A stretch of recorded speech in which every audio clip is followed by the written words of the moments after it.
인생사 세옹지마.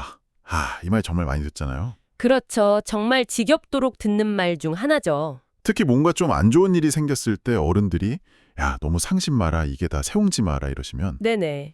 솔직히 이게 위로라기보다는 또 그 얘기? 약간 이런 느낌일 때가 있었거든요. 맞아요. 너무 뻔한 교훈처럼 느껴지니까요. 뭐랄까, 모든 걸 그냥 운명 탓으로 돌리는 편리한 변명 같기도 하고요. 바로 그거예요. 어차피 다 정해져 있어. 이런 느낌. 네네. 그런데 오늘 저희가 여러분이 보내주신 이 세옹지마 유래 자료를 깊게 들여다보니까 와, 이게 제가 알던 거랑 완전 다른 차원의 이야기더라고요. 그러셨군요. 이건 그냥 운명론이 아니었어요. 그래서 오늘 저희의 목표는 이 뻔하게만 들렸던 고사성어의 진짜 속사를 제대로 한번 발라내보는 겁니다. 속살을 발라낸다. 좋은데요? 네, 이걸 우리 삶에 바로 써먹을 수 있는 강력한 무기로 만들어보는 거죠. 좋은 목표네요. 사실 이 이야기가 중국 절한 시대의 회남자라는 책에 실린 거거든요. 출처가 확실하군요. 네, 나름 근본 있는 이야기인 만큼 파고들 가치가 충분합니다.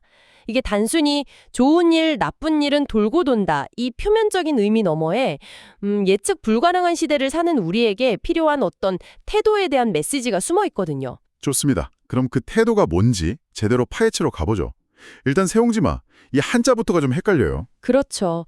저 어릴 땐 새, 버드, 아웅, 할아버지? 뭐 이런 건가 싶기도 했거든요. 충분히 그럴 수 있죠. 대부분 그렇게 생각해요. 근데 여기서 새는 우리가 아는 그 날아다니는 새가 아니고요. 아닌가? 네, 변방 혹은 국경의 요새를 뜻하는 글자입니다. 변방. 완전 다른 뜻이네요. 그렇죠. 그럼 옹은 늙은이, 지는 쉬는 의, 많은 말. 이걸 그냥 쭉 합치면 변방에 사는 할아버지의 말. 이게 끝인가요? 네, 직역하면 딱 그 뜻이죠. 생각보다 너무 싱거운데요? 그렇죠. 그냥 단어만 보면 이게 왜 그렇게 깊은 뜻을 갖게 됐는지 알 수가 없어요. 바로 이 지점에서 이야기의 힘이 나오는 겁니다.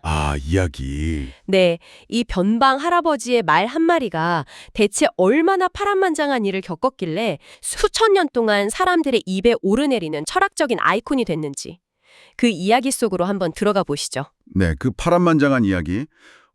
시작은 아주 절망적입니다. 그렇죠. 북쪽 국경 근처에 사는 한 노인에게 정말 아끼는 말이 한 마리 있었는데 어느 날 이 말이 국경 넘어 오랑캐 땅으로 그냥 도망가 버린 거예요. 당시의 말이라는 게 어마어마한 재산이잖아요. 맞아요.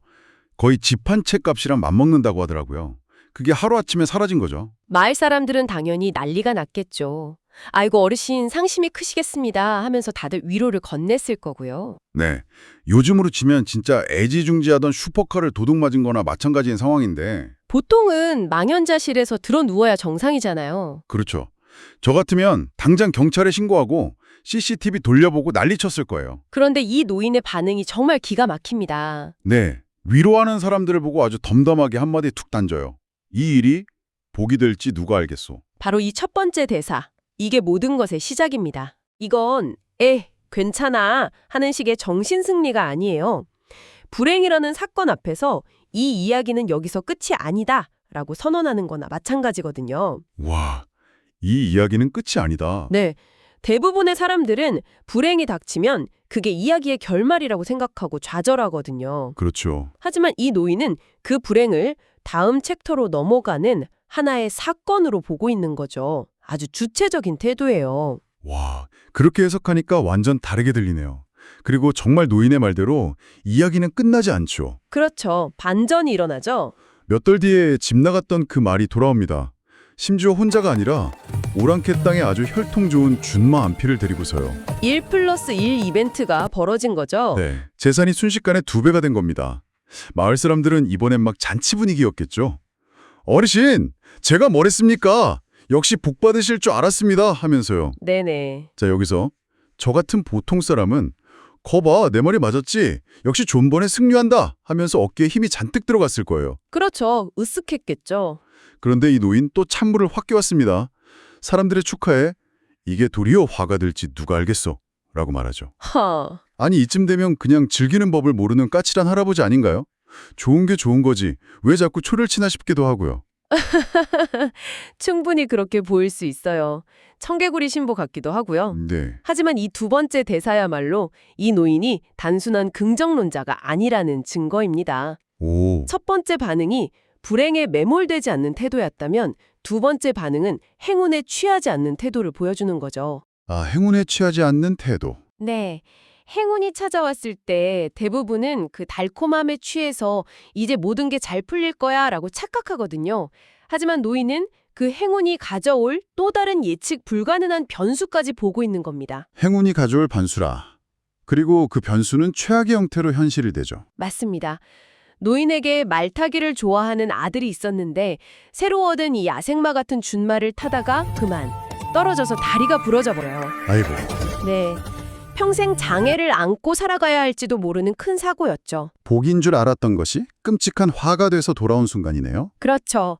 마을 사람들은 또다시 몰려와서 하나뿐인 귀한 아들이 저렇게 됐으니 마음이 찢어지시겠습니다. 라며 위로를 건넸을 거고요. 네. 이제 노인의 세 번째 반응이 나올 차례죠. 아들이 다리가 부러지는 끔찍한 상황 속에서 이 할아버지는 또 말합니다. 설마 또? 네. 이게 다시 복이 될지 어찌 알겠소. 와, 솔직히 이건 좀 비정하게 들리기까지 해요. 아들이 저렇게 고통스러워하는데 어떻게 저런 말이 나올 수 있을까요? 바로 그 지점이 핵심입니다. 노인이 감정이 없는 사이코패스라서가 아니에요. 아, 그런 건 아니군요. 네, 이건 이미 일어난 사건에 대한 감정적인 반응을 넘어선 앞으로의 흐름을 읽으려는 태도입니다. 흐름을 잇는다. 아들의 다리가 부러진 건 돌이킬 수 없는 현실이죠. 여기에 대고 슬퍼하고 하늘을 원망하는 건 상황을 바꾸지 못해요. 노인은 그 대신 자, 이제 이 부러진 다리라는 새로운 조건이 앞으로 내 아들의 인생에 어떤 변수가 될 것인가 이걸 생각하고 있는 겁니다. 상황을 체념적으로 받아들이는 게 아니라 주어진 조건 속에서 새로운 가능성을 탐색하는 거죠. 이건 정말 관점의 대전환이네요. 그렇죠. 그리고 그 탐색의 결과는 이 이야기의 가장 극적인 마지막 반전으로 이어집니다. 네. 1년 뒤에 오랑캐가 쳐들어와서 큰 전쟁이 터져요. 마을의 젊은이들은 모조리 징집돼서 전쟁터로 끌려갔고 대부분 살아 돌아오지 못했습니다. 하지만 노인의 아들은요? 아, 다리가 부러졌으니까. 네, 다리가 부러졌기 때문에 징집 대상에서 제외됐죠. 결국 그 끔찍했던 낙마 사고가 아들의 목숨을 구한 겁니다. 와, 정말? 말이 도망가서 화, 준말을 데려오고 복, 아들 다리가 부러지고 화, 그 덕에 아들이 살아남는 복. 이 롤러코스터 같은 전개를 다 보고 나니 이제야 이 이야기의 진짜 메시지가 뭔지 좀 감이 잡히는 것 같아요. 뭘까요? 이 모든 사건을 꿰뚫는 하나의 키워드를 꼽자면요. 일희일비하지 마라. 정확합니다. 눈앞의 결과만 보고 너무 좋아하거나 너무 슬퍼할 필요가 없다. 뭐 이런 거요. 저도 예전에 정말 가고 싶었던 회사 면접에서 떨어지고 세상이 무너지는 줄 알았거든요. 네네. 그런데 도금에 지금 이 일을 하고 있잖아요. 그때 만약 붙었으면 어땠을까 싶으면서도 지금 생각하면 그게 제 인생의 새옹지마였던 것 같아요. 바로 그거예요. 일희일비하지 않는 마음. 그리고 거기서 한 걸음 더 나아가면 전화위복의 지혜까지 연결됩니다. 전화위복? 이건 단순히 화가 복이 되기를 기다리자 이게 아니에요. 노인의 태도처럼 닥쳐온 화를 어떻게 복으로 바꿀 수 있을까? 그 가능성을 끊임없이 모색하는 적극적인 자세를 말하는 거죠. 그렇군요. 기다리는 게 아니라 모색하는 거군요. 맞습니다. 결국 이야기는 운에 대한 이야기가 아니라 매 순간 우리가 어떤 관점과 태도를 선택해야 하는지에 대한 뭐랄까 가이드북 같은 거였네요. 맞습니다. 어떤 상황에서도 이게 끝이 아니다라고 생각하는 것만으로도 우리는 절망의 구렁텅이에서 빠져나올 첫 번째 동아줄을 잡는 셈이니까요. 그런데 이렇게 한국인의 정신세계에 깊이 박혀있는 이 이야기가 정작 본고장인 중국에서는 우리랑 좀 다르게 불린다는 사실이 자료에 있어서 되게 흥미로웠어요. 네, 아주 재미있는 부분이죠. 중국에서는 세용지마라는 말보다 세용실마라는 표현을 훨씬 더 보편적으로 쓴다고 합니다. 세옹, 실마요. 이를 실자를 써서 변방노인이 말을 잃다. 네, 맞습니다. 이건 이야기의 비극적인 시작 부분이잖아요. 왜 그걸 제목처럼 쓰는 거죠? 굉장히 날카로운 지적이세요. 같은 이야기를 보고도 어디에 방점을 찍느냐의 차이를 보여주는 아주 좋은 예입니다. 세용실마, 즉 변방노인이 말을 잃다 하는 이 모든 롤러코스터의 출발점을 강조하는 표현이에요. 출발점. 네, 그 사건이 없었다면 이후에 복도, 화도 더 큰 복도 없었을 테니까요. 시작이 반이라는 말처럼 그 첫 사건의 중요성을 더 높게 치는 관점이죠. 와, 그렇구나. 우리는 변방노인의 말이라는 이야기 전체를 관통하는 핵심 소재에 초점을 맞춘 거고요. 그렇죠. 중국에서는 모든 변화를 촉발한 첫 번째 사건에 초점을 맞춘 거군요. 맞습니다. 같은 뿌리인데도 이렇게 해석이 달라질 수 있다니 정말 흥미롭죠. 언어와 문화가 사건을 어떻게 프레이밍하는지를 보여주는 단적인 예라고 할 수 있습니다. 자, 그럼 오늘 나눈 이야기들을 한번 갈무리해 보겠습니다. 세옹지마는 단순히 인생은 돌고 도는 것이라는 막연한 위로가 아니었습니다. 네, 절대 아니었죠. 오히려 예측 불가능한 삶의 파도 속에서 우리가 붙잡아야 할 두 가지 든든한 튜브 같은 것이었죠. 튜브요? 비유 좋은데요? 첫 번째 튜브는 일희일비하지 않는 평정심. 그렇죠. 눈앞의 결과에 감정적으로 함몰되지 않고 다음 파도를 준비하는 차분함. 그리고 두 번째 튜브는 전화위복의 가능성을 믿는 주체적인 태도. 네, 닥쳐온 위기를 끝이 아니라 새로운 기회로 전환시킬 수 있다는 믿음이고요. 특히 제가 오늘 가장 크게 얻어가는 건 이 교훈이 결코 운명에 순응하고 체념하라는 뜻이 아니라는 점이에요. 오히려 그 반대였죠. 맞습니다. 그게 가장 중요한 핵심입니다. 만약 노인이 첫 번째 불행, 즉 말을 잃었을 때 그냥 주저앉아 아이고 내 팔자야 하고 끝냈다면 이야기는 거기서 끝났을 겁니다. 그렇겠죠. 하지만 그는 이게 복이 될지 누가 아나 라며 가능성의 문을 열어뒀고 그 열린 문으로 준마가 들어왔죠. 어떤 상황이 닥치든 그것을 새로운 기회로 만들어갈 힘과 관점이 우리 자신에게 있다는 것.